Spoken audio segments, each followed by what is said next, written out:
Welcome back to Crypto Comics, my Crypto Knights. We continue the journey through Maximum Press for Rob Liefeld, Appreciation Month.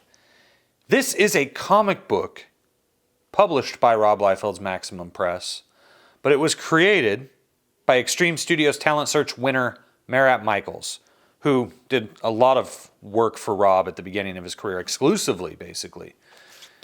And this comic book isn't great. This cover's fun, I'll tell you that.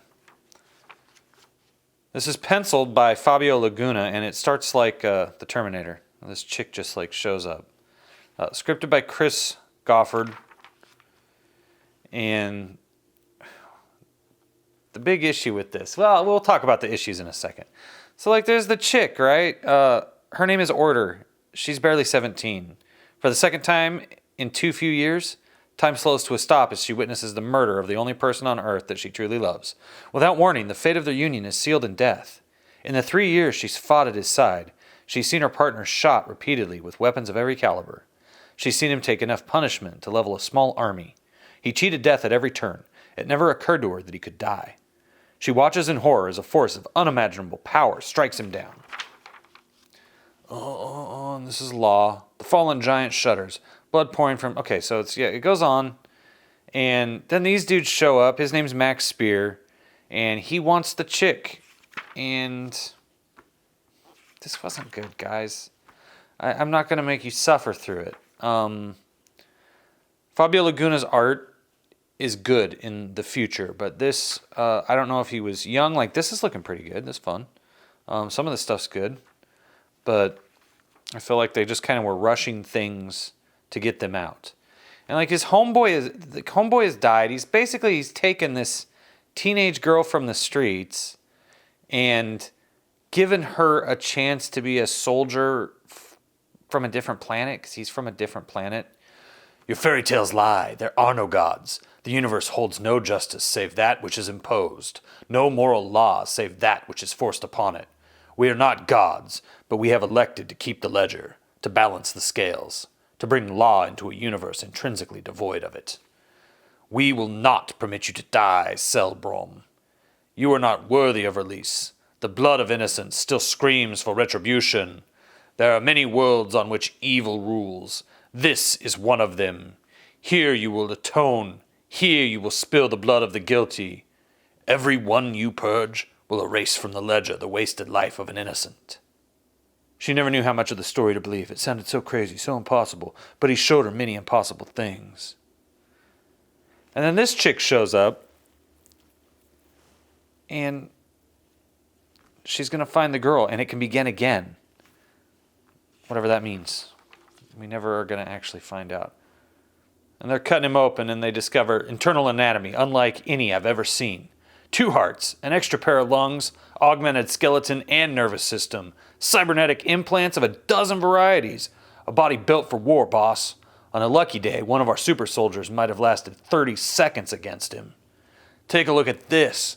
I found it lodged in the hippocampus. Whoever put it there didn't want it removed. Its function? I'm not sure yet.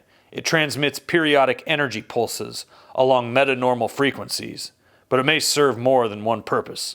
I'll say this, schlepping around a hunk of metal in his brain couldn't have helped this guy's temperament. The weapons we recovered transcend Earth science. The beam slices through reinforced titanium as if it were tin foil, but we can't determine the energy source. We can't even identify the alloy. The smaller weapons, the ones recovered from the girl, are equally awesome and baffling. Only something of this type would be capable of toppling our giant. I'm going to posit that we're facing the products of an extraterrestrial intelligence. No need for the breathless tone, Gromsky. That's the obvious conclusion. The girl should be coming around about now. It's time I had a few words with her. Hive's computers have come back with a match on her fingerprints. I know where she comes from. I have police documents and psychiatric reports and a dozen other files with her name on them. And what's he want to know? Come clean with me, sister. Tell me about the ray guns. Tell me about law. Tell me about your mission. She just glares like she wants to bite the nose off my face. So I play my trump. Cut to a different scene. I'll tell you a story then. It's about a girl growing up in the mean part of the city. No dad in sight, and mom without the talents or skills to make ends meet the legal way. One day the girl comes home to find a pimp doing something unspeakable to the mother's corpse. The girl bounces between juvie and foster homes for a few years. Nobody tries to reach out to her. At the age of 14, she vanishes, and everyone figures she's dead, another victim in a city full of them. You know this girl, don't you?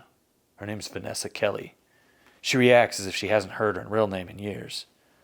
Vanessa Kelly didn't die. Somehow she transformed herself. She became a fighter. Now tell me how it happened. For an instant, I see her shell weaken. Then, what? I'm here for the girl! And there's a big fight. I hope you know how to use this girl, and gives her this, ray gun. Bracka, bracka, bracka, bracka, bracka, bracka, bracka. Choom, thoom, poom. I love this. Oh my gosh, yes. I get a choom. I get a thoom. I get a poom. Choom, thoom, poom. Man, these are Eric Larson inspired onomatopoeias. Vanessa, listen to me, Vanessa. Vanessa Kelly's dead, mister. There's only order now. Yeah, and I'd be dead if they wanted me that way. They're gone. Minutes later, on a nearby roof. Are you hurt? No, but I think I know who you are. And with that gun, you're the only one who could have killed him. To be continued. Okay, so what the heck is it we're even looking at right now? I know you're asking yourself. Hey, welcome to the first issue of Law & Order. First off, I'd like to thank you for giving this book a try. I think you'll be pleasantly surprised. Law & Order first appeared in the near impossible to find Extreme Number 0. I have to get this book. This is not in my collection. I have to get this book.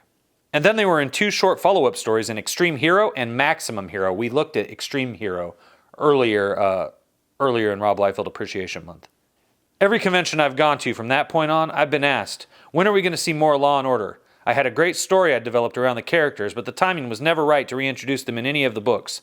That is until Maximum Press came along. Having the cast of characters fleshed out in a story that I was pretty proud of was only the first step. I now needed the perfect creative team. Due to my commitments to other Extreme books, I knew I wouldn't have time to pencil the book, but would be able to plot it and supply the artists with layouts. I knew I would need someone to actually script the book, and up came the name Chris Goffard. Chris was an old friend from school, and we had many good times creating our own comics back then. Recently graduating from Cornell University with many writing honors, I knew he'd be perfect for the job, so I jumped at the chance to work with him again. We'd had a great time working on Law & Order. It's like reliving our childhood. We were in need of a penciler, and the name Fabio Laguna came up. When I saw his samples, I knew he was the one. Fabio's a talented guy. Keep an eye out for his future work. To round out the team, Norm Ratman was asked to handle the inking chores on the book, and boy was that a no-brainer. Norm is becoming one of the best inkers in the business. It's terrific working with him. With Extreme Colors doing their usual color magic, the creative team was now set. Now came the hard part, getting Rob to publish the book under Maximum Press. If I recall correctly, the conversation went something like, Rob, I would like to do Law & Order under Maximum Press. And he said, okay, just as long as it doesn't interfere with your regular deadlines. And with that, we were on our way to creating the book you now hold in your hands. Pretty easy, huh? To tell you the truth, there were a lot of bumps along the way, but we made it with what we feel is a good product. So write us, won't you? Tell us what you dug and what you didn't, all right? Thanks again for giving us a shot. See you next issue. Marat Mychaels. He's like from the former Soviet Union, so I wanted to read at least part of that, in a nice former Eastern Bloc sort of accent. Thank you very much. Marat Mychaels, there he is. Right there. Birthplace was Kiev, Russia. There you go. Russia, as my comrades say. Oh, wow, look at this. These are all the Black Flag variant covers. Oh, these are Evangeline Chromium variant insert posters. I don't remember there being Chromium insert posters in any of my Evangeline comics. Oh, War Child? Yeah, we've done War Child. We did that previously. We did Black Flag. We've done Evangeline. We have not done Cybrid. It's coming up tomorrow, right here on Crypto Comics.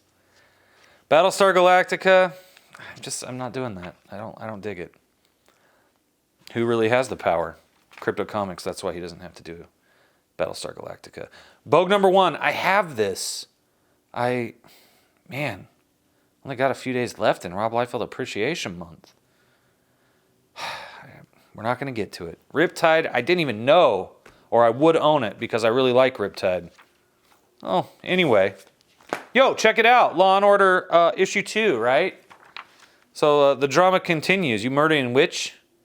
Still penciled by Fabio Laguna. I feel like he had a little more time on this. I like it a lot more than the first issue. Very talented. Very talented man here. Look at this. I'm not going to read this. It didn't do anything for me. I do like this character, though. The Abraxas. Right there. That's the Abraxas. And there's, some stuff going on. But at the end of the day, sadly, none of this is actually going to matter. Because this only ran for these 2 issues. Now, for the further adventures of Law & Order, be sure to check out the upcoming anthology series, Asylum. And we are going to get to Asylum during Rob Liefeld Appreciation Month here on Crypto Comics. Because this is, this might be my favorite thing to come out of Maximum Press. I'll have to think about that. I'll think about that. I think you're going to really like it, though. And if you are a young artist, not a young writer, but a young artist, this is something you're going to want to watch, specifically, I should say, specifically, if you are a young colorist. This is going to be the thing for you, and we'll talk about that when we get to Asylum. Unfortunately, Law & Order didn't really have much of a future. The plot, I think the plot's kind of interesting. I just think that I just didn't identify with the characters at all. And we don't exactly ever find out who she is. At least not in the pages of Law & Order. It's we got to go read Asylum maybe and we'll get to find out. Donald Skinner. Speaking of colorists, there's one right there. Evangeline Deadly Sins. I have this miniseries. Here's this Extreme Destroyer Maximum. Yeah, Extreme Destroyer. Yeah, I think that's this one. We're not going to get to that. Extreme Destroyer, there it is. I was right. It's a gripping 9-part storyline. It's the chilling sequel to Extreme Sacrifice. Well, we did cover Extreme Sacrifice here during Rob Liefeld Appreciation Month.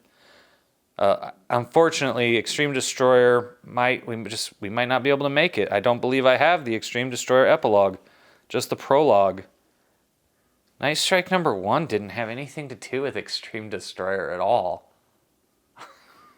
We covered that. Do you remember anything about Extreme Destroyer in that? Tell me in the comments below. I don't remember anything about that.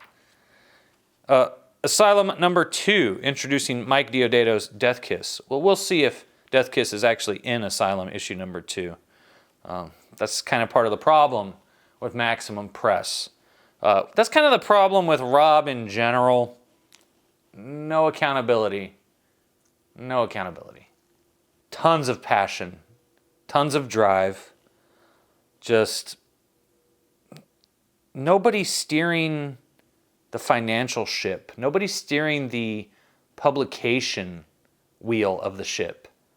Rob can come up with stuff all day and inspire other people to come up with amazing stuff and give them the opportunity to get published, but he really needed an equal partner who could really crack the whip, an editor-in-chief who made sure things were done in a timely fashion to make sure that things that were promoted, looking at you, Grifter Badrock, come out on time and provide you with what you promised, Badrock is a great example because there are Badrock miniseries that don't conclude. There was never, a third issue of the Badrock miniseries. And then, the Badrock Grifter miniseries is on the flip side of that, but the first issue isn't. And it's totally confusing. I don't think either one of them has an actual conclusion to it. And it's things like that. It's, in Asylum, this is a great example. There's a story featuring the characters from Dan Frega's Black Flag. And it says to be continued. And in the next issue, a character from Black Flag is on the cover, but there's no Black Flag on the inside. And we're gonna explore all that stuff when we get to Asylum here on Rob Liefeld Appreciation Month. Sisters of Mercy, we are not going to get to because I do not own this. so I cannot possibly share it with you. Same with Battlestar Galactica Starbuck. No, does nothing for me. A Tale of the Galactica's most popular colonial warrior. The swashbuckling Starbuck goes solo in the 3-issue story arc chronicling his spacefaring adventures. Ooh, Spawn the video game. Pick it up now for your Super Nintendo. So, this has been Law and Order, created by Marat Mychaels. I'm going to talk about another Marat Mychaels creation in the future that I actually enjoy more than this. But I wanted to show you one of the more obscure releases from Rob Liefeld's Maximum Press, and I feel like we've achieved that. You can go pick these up, and maybe you'll have a different opinion. That's up to you. Just as it's up to you to give this video a thumbs up, to subscribe if you're new, and hit that ding dong for notifications, and if you would be so kind to let me publish a comic book that is better than Law and Order, I would really appreciate it. Go to megawattcomic.com and check out Megawatt versus the Vampires of the Sun, currently available on Kickstarter. I appreciate all of your support. I appreciate you watching these videos. I appreciate any of you who leave comments for me below. And I will see you tomorrow for more Rob Liefeld Appreciation Month. Where? Here, Crypto Comics.